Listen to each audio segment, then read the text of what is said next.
নমস্কার বন্ধুরা, আপনি নিখুঁতভাবে কিভাবে এসআইআর ফর্ম ফিল আপ করবেন এবং তার জন্য কি কি স্টেপ আছে সেগুলো আপনি আগেই করে নিতে হবে আপনাকে, নাহলে কিন্তু আপনি ফর্মটি ফিল আপ করতে পারবেন না। তো সেই প্রসেসটা কিন্তু এখন আমরা আপনাদের সাথে আলোচনা করব। তো যারা অলরেডি ফর্ম ফিল আপ করে নিয়েছে তাদের তো কোনো কথাই নাই, কিন্তু এখনো পর্যন্ত যারা করেননি, জমা করেননি, তারা কিন্তু নিখুঁতভাবে এই প্রসেস ফলো করে কিন্তু করতে পারবেন এবং জমা করতে পারবেন। এবং এই ফর্মটি যদি নিখুঁতভাবে জমা যদি না করা হয় তাহলে কিন্তু আগামী যে এসআইআর লিস্ট বেরোবে তাতে কিন্তু আপনার নাম থাকবে না। কারণ 2000 আপনারা অনেকেই দেখছেন যে 2002 এর যে লিস্ট তাতে কিন্তু অনেকেরই নাম নেই, তারা কিন্তু অনেক প্রবলেমের মধ্যে আছে। তো সেরকমই সর্বপ্রথম আপনাকে যে কাজটি করতে হবে, আশেপাশে যদি সাইবার ক্যাফ থাকে বা আপনার কাছে যদি মোবাইল ফোনই থাকে, তো এরকম স্মার্টফোন যদি আপনার কাছে থাকে, সেই স্মার্টফোনের দ্বারা কিন্তু আপনি সেই কাজটি করতে পারবেন। তো সর্বপ্রথম আপনাকে এরকম একটি 2002 সালের যে এসআইআর লিস্ট আছে, তো সেই এসআইআর লিস্টটি আপনাকে বের করে নিতে হবে। তার জন্য আপনার তো সর্বপ্রথম আপনাকে এখান থেকে আসতে হবে গুগল ক্রোমের মধ্যে। গুগল ক্রোমে আসবেন, ঠিক আছে? গুগল ক্রোমে এসে এখান থেকে আপনি কিন্তু এখানে দেখতে পাচ্ছেন ভোটার বলে টাইপ করবেন। ভোটার বলে টাইপ করলে এখান থেকে চলে আসবে ভোটার সেই ওয়েবসাইটটি। এখানে দেখতে পাচ্ছেন ভোটার eci.gov.in, এই ওয়েবসাইটটি ওপেন হবে। এই ওয়েবসাইটটি ওপেন হওয়ার চলে আসবেন। এখানে দেখতে পাচ্ছেন ডান সাইডে, এখানে দেখতে পাচ্ছেন search your name in last SIR. তো এইটাতে ক্লিক করতে হবে। চলে আসবে search by electoral roll details, এটাতে যাবেন না, এখানে search in last SIR roll, এটাতে ক্লিক করবেন। ক্লিক করার পর এখানে দেখতে পাচ্ছেন এখান থেকে আপনার স্টেটটি সিলেক্ট করে নিতে হবে। তো এখান থেকে যে স্টেট আছে সেই স্টেটটি অবশ্যই সিলেক্ট করে নেবেন। এখান থেকে দেখতে পাচ্ছেন ভিউ সেকশনে ক্লিক করলে কিন্তু আপনি দেখতে পাবেন এখান থেকে আপনার যে যে ডিস্ট্রিক্ট আছে সেই ডিস্ট্রিক্টটা এইভাবে সিলেক্ট করে নেবেন। এখান থেকে কিন্তু আপনাদের যে নাম আছে সেই পোলিং স্টেশনের নাম এখানে দেখতে পাবেন, সেগুলো কিন্তু আপনাকে খুঁজে নিতে হবে। তো এখান থেকে কিন্তু খুঁজে নিলে এইভাবে কিন্তু এবারে স্কুলের নামগুলো দেখাবে। এখান থেকে স্কুলের নামগুলোকে কিন্তু এখান থেকে আপনি দেখে দিচ্ছি আপনি কি করবেন না, এখান থেকে যে ফাইনাল রোল আছে ফাইনাল খুঁজে নেবেন কোন নামটি। তো এই ফাইনাল রোলে ক্লিক করে এখান থেকে কিন্তু আপনাকে কিউআর কোডটি এইভাবে দিতে হবে। কিউআর কোডটি দিয়ে এখান থেকে কিন্তু আপনি আপনার ইয়েটি ডাউনলোড করে নিতে পারবেন। দেখতে পাচ্ছেন এখানে এটা ভেরিফাই হয়ে গেছে। ভেরিফাই হয়ে এখানে কিন্তু এটা ডাউনলোড হয়ে যাবে। এই যে ডাউনলোড অপশানে ক্লিক করে এটা ডাউনলোড হয়ে যাবে। তো এই হচ্ছে প্রসেস, এবং এটাকে এখান থেকে ভিউ স্টেশনে ক্লিক করে এখান থেকে আপনি দেখতে পাবেন। তো এই হচ্ছে ব্যাপার। তো এইভাবে কিন্তু দেখে নিতে পারবেন। তো এবার গেছে আমাদের এখানে দেখতে পাচ্ছেন এইভাবে কিন্তু আমরা প্রিন্ট আউট করে নিয়েছি। তো এখানে যে পোলিং স্টেশন আছে সেইগুলোর নামগুলো দেখাবে কোন কোন ঠিকানাতে আপনাদের আছে। তো এখানে দেখতে পাচ্ছেন এইভাবে এই ঠিকানাগুলো দেখাবে। তো সেই হিসেবে আপনার এরকম একটি লিস্ট লাগবে, সেই লিস্টের মধ্যে এখানে কিন্তু এরকম নাম আছে, সেই নামগুলো আপনি খুঁজে নিতে পারেন কোথায় কত নম্বরে আছে সেগুলো কিন্তু লিখতে হবে। এটা হচ্ছে মেন কাজ। এই কাজটা অবশ্যই আপনাকে প্রথম করে নিতে হবে। তো বন্ধুরা, এবার এসআইয়ের ফর্ম ফিল আপ করার জন্য সর্বপ্রথম আপনার কাছে লাগবে এরকম একটি 2002 সালের লিস্ট। সেটা আপনার বাবা মায়ের হোক বা আপনার নিজেরই নাম আছে এরকম। তো এই লিস্টটা অবশ্যই আপনাকে বের করে নিতে হবে। এবং দ্বিতীয়ত হচ্ছে আপনাকে এরকম রিসেন্ট পাসপোর্ট সাইজের ফটো বানিয়ে নিতে হবে। এবং সেটা আপনি কিন্তু বাড়ি থেকেই বানাতে পারবেন। কিভাবে বানাতে পারবেন অবশ্যই কিন্তু আমাদের প্লে লিস্ট চেক করুন, সেখানে কিন্তু লাস্ট ভিডিওটি দেখতে পাবেন কিভাবে বানাবেন খুব সহজে, এবং সেটাকে প্রিন্ট আউট করে নিতে পারবেন।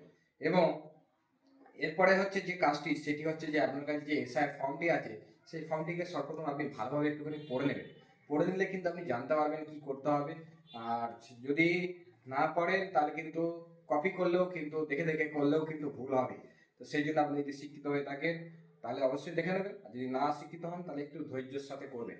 তো সেটি কিভাবে করবেন আসুন স্টেপ বাই স্টেপ এখন দেখাচ্ছি। তো নমস্কার বন্ধুরা, এই হচ্ছে সেই ফর্মটি দেখতে পাচ্ছেন। এই ফর্মটিতে কিন্তু সর্বপ্রথম আপনি পড়ে নেবেন। এই লেফট সাইডে কিন্তু এইখানে দেখবেন, এইখানে আপনার সমস্ত ডিটেলস মানে 2025-এর যে ডিটেলস সেটা কিন্তু ভোটার কার্ডে যা আছে সেটা কিন্তু এখানে দিয়ে দেবে। তো এরপরে হচ্ছে আপনাকে এরকম ফটোটি আপনি সর্বপ্রথম যে কাজটি করতে পারেন, একবার আপনি এইভাবে কিন্তু দেখতে পাচ্ছেন ফর্মটি আপনাকে কিন্তু এইভাবে লেখা আছে লেফট সাইডে, সেগুলোকে আপনাকে স্টাডি করে নিতে হবে। তো না পড়লেও কিছু নেই। আবার অনেকে কিন্তু এখানে ফাঁকা গ্যাপ আছে বলে এইগুলোতে ফিল আপ করে দিয়েছেন, না এখানে ফিল আপ নয়, এই সাইডেই ফিল আপ করতে হবে। তো এখানে যে ফিল আপটি করবেন সেটা হচ্ছে 2025-এর তথ্য অনুযায়ী, মানে আপনার আধার কার্ডের যে তথ্য আছে সেই তথ্য অনুযায়ী আপনি এখানে দেবেন। এবং আপনার যদি এই যে এই লিস্ট, এটা হচ্ছে সেই লিস্ট যেটা 2002-এর আমরা বের করলাম। তো এখান থেকে আপনার কত নম্বরে নামটা আছে, ধরুন এইখানে নামটা আছে, তো এখানে আপনার বাবার বা মায়ের নাম আছে, তো এইভাবে হচ্ছে এটা হচ্ছে সিরিয়াল নাম্বার বা ক্রমিক নাম্বার বলা হয়। তো এইটার কিন্তু লাগবে এবং এইদিকে কিন্তু আপনার বাবা মায়ের ভোটার কার্ডের যে আইডিটা সেটা এখানে দেয়া আছে। তো এইভাবে কিন্তু দেখে নেবেন কত নম্বরে আছে, আমরা দেখে নিয়েছি। তো ধরুন এখানে কি বলেছে না জন্ম তারিখ, আপনার জন্ম তারিখ আধার কার্ডে যে জন্ম তারিখ আছে সেই আধার কার্ডের জন্ম তারিখটা আপনি এখানে কিন্তু বসিয়ে দেবেন। এই যে এখানটা করে দেখতে পাচ্ছেন, এখানে কিন্তু আধার কার্ডের জন্ম তারিখটি বসিয়ে দেবেন এবং এখানে তারপরে বলছে আধার নাম্বার। এখানে আপনার যে আধার নাম্বারটা আছে সেটা বাংলাতে নয়, আপনি ইংরেজিতে যেরকম আছে সেরকমটি লিখে দেবেন এবং এই ফর্মটি আপনি বাংলাতেও ফিল আপ করতে পারবেন এবং ইংরাজিতেও ফিল আপ করতে পারবেন। তো সেক্ষেত্রে দেখুন এখানে এখানে গেল জন্ম তারিখ, আধার কার্ডের যে জন্ম তারিখটা আপনার আছে সেই জন্ম তারিখটা এখানে বসিয়ে দেবেন এবং আধার কার্ডের নাম্বারটা বসাবেন এবং মোবাইল নাম্বার, আপনার মোবাইল নাম্বার একটু দিয়ে দেবেন। নিজে যদি না থাকে আত্মীয়ের মানে নিজের ভাই, দাদা বা বাবা, মা যারই আছে সেটা এখানে কিন্তু বসিয়ে দেবেন এবং এখানে পিতার নাম মানে আপনার অভিভাবক বা পিতা বলেছে এখানে কিন্তু আহ, আধার কার্ডে যদি আপনার বাবার নাম থাকে সেটাই বসিয়ে দেবেন এবং আপনার বাবার নাম যা সেটা বসাবেন এবং বাবা যদি না থাকে অনেকের মা আছে তাহলে এখানে কিন্তু বা তবুও কিন্তু বাবার নামটা এখানে ওম লিখে বা লেট বলে লিখে বাবার নামটা বসাবেন। এখানে কিন্তু বাবার যদি এপিক নাম্বার থাকে তাহলে কিন্তু অবশ্যই বসাবেন এবং আপনার যদি 2002-এর লিস্টে যদি নাম ছিল তাহলে কিন্তু আপনার যে এপিক নাম্বার থাকবে সেটা এখানেই বসাবেন এবং মায়ের নাম এখানে মায়ের নামটা বসাবেন, আপনার মায়ের যা নাম এবং মায়ের নামের এখানে যদি মায়ের এপিক নাম্বার থাকে মানে আপনার মায়ের যে ভোটার আইডি কার্ডের নাম্বারটাই আছে সেই নাম্বারটি এখানে বসিয়ে দেবেন এবং এখানে স্বামীর বা স্ত্রীর নাম।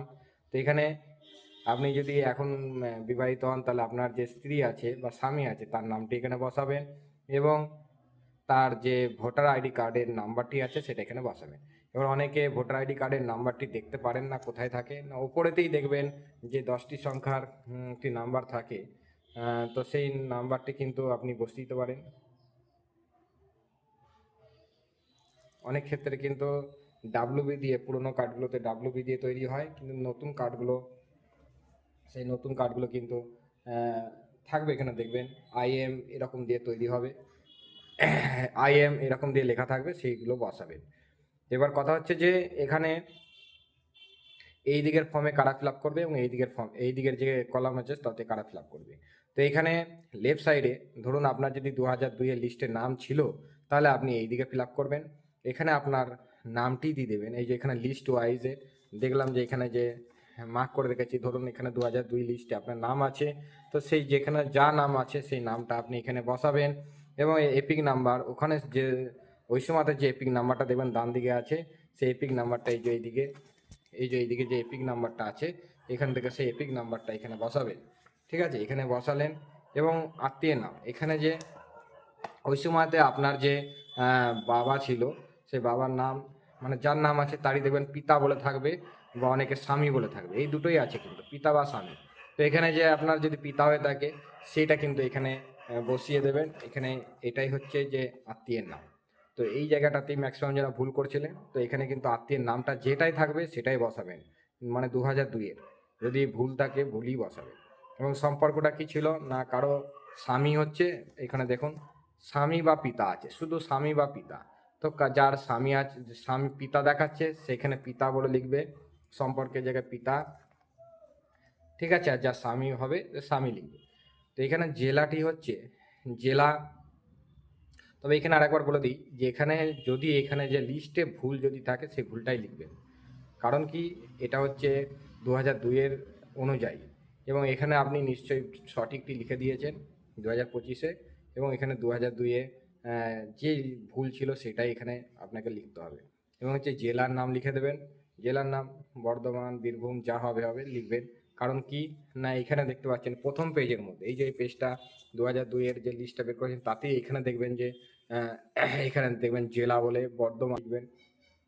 ঠিক আছে, এটা কিন্তু বাংলায় বর্ধমান আসছে এবং ইংলিশে BURDWAN হয়, তো সেটা কিন্তু লিখবেন যদি ইংলিশে লেখেন এবং রাজ্যের নাম ওয়েস্ট বেঙ্গল বা পশ্চিমবঙ্গ লিখে দেবেন এবং বিধানসভা ক্ষেত্রের নাম এখানে বিধানসভা ক্ষেত্রের নাম এখানে টপেতেই আছে দেখবেন এই যে বিধানসভা নির্বাচন ক্ষেত্রের নাম ও নাম্বার।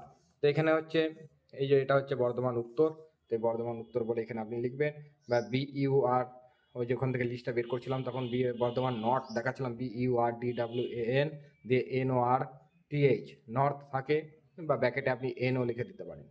এবং এখানে বিধানসভা ক্ষেত্রের নাম্বার চেয়েছে, তো এই নাম্বারগুলোর জন্যই কিন্তু আমাদের এখানে এই লিস্টটা বের করা। এখানে দেখতে পাচ্ছেন বিধানসভা নির্বাচন ক্ষেত্রের নাম্বারটা হচ্ছে এখানেই আছে, যে 270।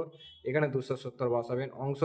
অংশ নাম্বার কোথায়? এইদিকে ডান দিকে দেখুন অংশ নাম্বার 141 এবং 141 এবং ক্রমিক নাম্বারটা কি না, ক্রমিক নাম্বারটা এই যে আপনাদের এইদিকে লেফট সাইডে যে দেখতে পাচ্ছেন ক্রমিক নাম্বার, এই যে ক্রমিক নাম্বারগুলো লেখা আছে। তো এই সিরিয়াল নাম্বারগুলো আপনাকে 261 আছে, 262। তো যেই লিস্টে আপনি নাম পেয়েছেন যত নম্বরে, সেই ক্রমিক নাম্বারটা আপনি এখানে বসাবেন। তো এটা গেল যদি আপনার নিজের নাম থাকে, তো সেটা নিজের ক্ষেত্রে। আবার ডান দিকে কাদের না, যারা 2025-এ ভোটার হয়েছেন তাদের তো অনেকেরই থাকবে না, তাদের বাবা মায়ের নাম থাকবে। তো এখানে ধরুন আপনার যে নামটা দেখালাম, এখানে এটা যদি আপনার বাবা হয় তাহলে এখানে বাবার নামটা লিখবেন, এবং বাবার এখানে এপিক নাম্বারটা লিখতে হবে বাবার, এবং এখানে আত্মীয়ের নামটা, মানে আপনার বাবার সঙ্গে কে ছিল, বাবার পিতা ছিল, তাহলে বাবার পিতার নামটা এখানে লিখবেন। এবং সম্পর্কটা কী ছিল, পিতা, তাহলে এখানে পিতা হবে বা স্বামী হবে অনেকের ক্ষেত্রে। তো এখানে জেলা সেম একই রকম হবে, বাকি বিধানসভায় রাজ্যের নাম একই হবে ওরকমই, আবার বিধানসভা ক্ষেত্রের নাম একই।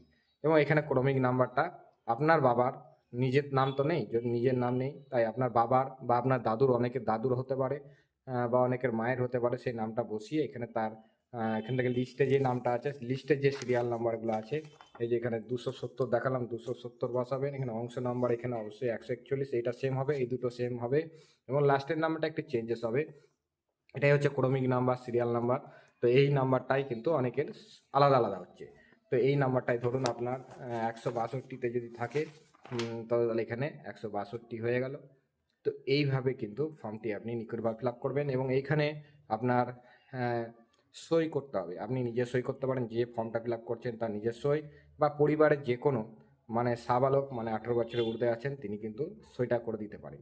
আবার অনেকের সই করতে পারেন, তারা কিন্তু আঙুলের ছাপ দিয়ে দেবেন, বুড়ো আঙুলের ছাপ দিয়ে এখানে বসিয়ে দেবেন, বা সেখানে বিএলও সই করে আপনাকে ফর্মটি দিয়ে দেবে। তো এইভাবে কিন্তু নিখুঁতভাবে আপনি ফর্মটি ফিল আপ করতে, আশা করছি আপনি ফর্মটি ফিল আপ কীভাবে করতে হবে বুঝতে পেরেছেন।